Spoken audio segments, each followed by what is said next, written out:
In the name of the Father, and of the Son, and of the Holy Spirit. Amen. Saint Thomas Aquinas, prayer before study. Creator of all things, true source of light and wisdom, lofty origin of all being, graciously let a ray of your brilliance penetrate into the darkness of my understanding and take from me the double darkness in which I have been born, obscurity of both sin and ignorance. Give me a sharp sense of understanding, a retentive memory, and the ability to grasp things correctly and fundamentally. Grant me the talent of being exact in my explanations, and the ability to express myself with thoroughness and charm. Point out the beginning, direct the progress, and help in completion, through Christ our Lord. Amen. Hail, Mary, full of grace, the Lord is with thee. Blessed art thou amongst women, and blessed is the fruit of thy womb, Jesus.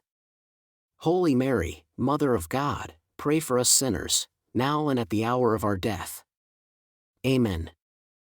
Most Sacred Heart of Jesus, have mercy on us. Heart of Mary, comfort of the afflicted, pray for us. In the name of the Father, and of the Son, and of the Holy Spirit. Amen. Blessed day, welcome to Excorde Jesu et Maria, and we're gonna talk about the devotion to the Sacred Heart of Jesus, the history, theology, and devotion, or the full lecture, so that you will have a working knowledge on the devotion to the Sacred Heart of Jesus. So I am Sir Gerann C, and I graduated AB Religious and Religious Education with minors in Philosophy and Theology, and currently taking my Master's of Art Religious Education. And I'm asking you, please don't forget to like, share, and subscribe. And if you could support the channel financially, the QR code and the link to my Buy Me a Coffee is in the comment section below. So thank you, and I do ask for your prayers and for your uh, cooperation in making known the hearts of Jesus and Mary to every faithful. So the history is that from the cross to Pare de Monial, I don't know how to pronounce it in French, but that's the, the name of the place. So while the modern form of devotion crystallized in 17th century France, its roots are ancient and biblical. So we need to understand that before it was a vision, it was real in the biblical times. So it was before the vision. Even Augustine has a devotion to the Sacred Heart of Jesus. When Saint Augustine has a devotion to the Sacred Heart of Jesus. So the devotion finds its scriptural origin in the piercing on the side of Christ on the cross. So early church fathers and medieval mystics such as Saint Bernard of Clairvaux and Saint Gertrude the Great viewed the wound in Jesus' side as a gateway to his inner life and love. So especially Saint Gertrude experienced vision of the Sacred Heart and spoke of it as a fountain of life. And in Saint John Eudes, often called the Apostle of Two Hearts, he prompted the liturgical worship of the hearts of Jesus and Mary together, describing Jesus' heart as an infinitely ardent furnace of divine love. So we could see that the devotion to the Sacred Heart of Jesus was in the biblical times, even in the Old Testament. Your heart, Lord. I think it was in the Psalms, but most in the Psalms, uh, Lord, let us see your face and we shall be saved. So in the old times, they use human language like face, like heart, to express, uh, to express a, let's say, emotion, to express something. So, for example, they want to express the love of God, they use the heart of God like that, or they want to express that salvation is seeing the face of God. So, Lord, show us your face, and we shall be saved. So, attributing this to this anthropomorphic or human, a human attribution to God is not rare, but very very common in the biblical times in the Bible. So, to the revelation to Saint Margaret Mary Alacoque, the modern universal era of devotion began with a series of private revelations to Saint Margaret Mary Alacoque, a visitationist nun in Parelemonial between 1673 and 1675. So the great revelation. Jesus revealed his heart to her, crowned with thorns and topped with a cross, saying, "Behold this heart, which has so loved men that it hath spared nothing, in testimony of its love." So we could see that our Lord, showing his love to us, showed his heart to Saint Mary Margaret Alacoque to express his love to humanity. And that's why it's always been asked, no, how much do you love Jesus? And do you really love Jesus? Because our Lord really loves you. Our Lord really loves you. So the mission, Jesus requested a specific feast, the Friday after the Octave of Corpus Christi, and acts of reparation to atone for the ingratitude, coldness toward his love, especially in the Eucharist.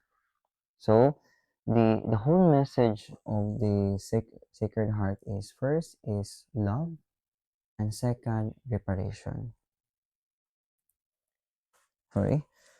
So the message, love and reparation. So the symbolism of the heart. In Catholic theology, the heart signifies the innermost core of the human person. By honoring the physical heart of Jesus, the Church affirms the hypostatic union, that Jesus is truly God and truly man, possessing a human heart that beats with divine love. So the symbolism of heart is love, and it affirms us that Christ is truly God and truly man. So there's a wonderful theology behind the Sacred Heart of Jesus. So the spirit of reparation, a unique aspect of this devotion is the concept of reparation.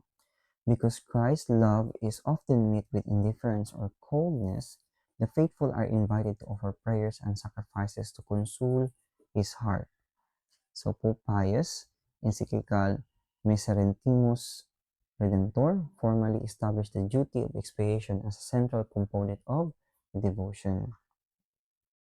I think reparation is important and vital to the spiritual life, because how much do we love God? And even though we cannot satisfy the divine justice, by uniting ourselves to the hearts of Jesus and Mary, performing acts of love and reparation, we can soften the heart of the Father. We can somehow satiate the divine justice, not by our own merits alone, but by uniting our sacrifices merits to the hearts of Jesus and Mary. So I think that's the core of the core I the how we should do reparation, by uniting our hearts to the hearts of Jesus and Mary. Counteracting Jansenism. Historically, the Sacred Heart served as a theological antidote to Jansenism, a heresy that portrayed God as an implacable judge and discouraged frequent communion. The Sacred Heart presented God as a loving Father and a tender, approachable Savior. So rather than see God as somehow, you know, someone with an iron rod ruling with tyranny, we could see God as someone, a loving Father, and a tender and approachable Savior. So, what are the devotional practice that we could do? So, with the devotional practice, our Lord promises that those who are devoted to the Sacred Heart will receive 12 promises. So, peace in their families, consolation in all their troubles, the great final perseverance, and many more. So, you could search in the internet what are the 12 promises to those who have a devotion, true and real devotion to the Sacred Heart of Jesus. When you say true and real, it means that it is not passing, it is tested, and it is proven. So when you start having devotion to the Sacred Heart of Jesus, expect the cross, because that is how we could prove our love to God, and we could prove our devotion to the Sacred Heart of Jesus.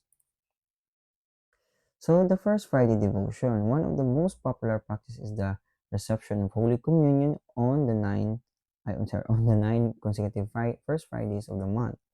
This practice is specifically tied to the promise of the grace of final repentance and happy death. Third is enthronement and consecration. So enthronement of the image of Sacred Heart. So ask your local parish, or if you have a missionaries of the Sacred Heart, or Oblate Apostle of Two Hearts, or those uh, religious congregation dedicated to making known the Sacred Heart, ask them for enthronement of the Sacred Heart of Jesus. And consecration, it could be for yourself, for the family, for a nation, or for the whole office, for the whole school. It's very important because it is giving ourselves to Jesus. And lastly, the morning offering. Many Catholics begin their day with a morning offering, prayer that dedicates all thoughts, words, and actions of the day to the Sacred Heart of Jesus for his intention. Okay, that's it. Thank you for listening, and I hope you learned a lot. And for that 10 minutes, you have a working knowledge on the Sacred Heart of Jesus, devotion to the Sacred Heart of Jesus, and please do have a devotion to the Sacred Heart of Jesus. Thank you, and God bless you. In the name of the Father, and of the Son, and of the Holy Spirit. Amen. Daily consecration prayer to the Sacred Heart of Jesus and Immaculate Heart of Mary. Sacred Heart of Jesus and Immaculate Heart of Mary, I consecrate my entire self to the most holy love of your two hearts. I wish to make reparation for all the sins of the world, including my own. I offer these things for the love of the hearts of Jesus and Mary.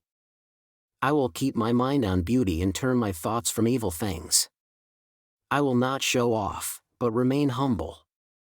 I will offer up all my sufferings, sickness, and hurts.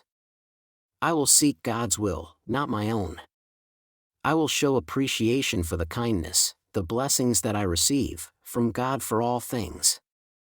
I will do everything in my life for love of God. And I will love others, as God has loved me. O Sacred Heart of Jesus, through the intercession of the Immaculate Heart of Mary, receive the offering and consecration I now make of myself to you. Keep me faithful unto death. Bring me one day to the happy home in heaven. I desire to live forever with God the Father and the most Holy Spirit in you, my Jesus, together with your most Immaculate Mother. Sacred Heart of Jesus and Immaculate Heart of Mary, please protect us. Amen. In the name of the Father, and of the Son, and of the Holy Spirit. Amen.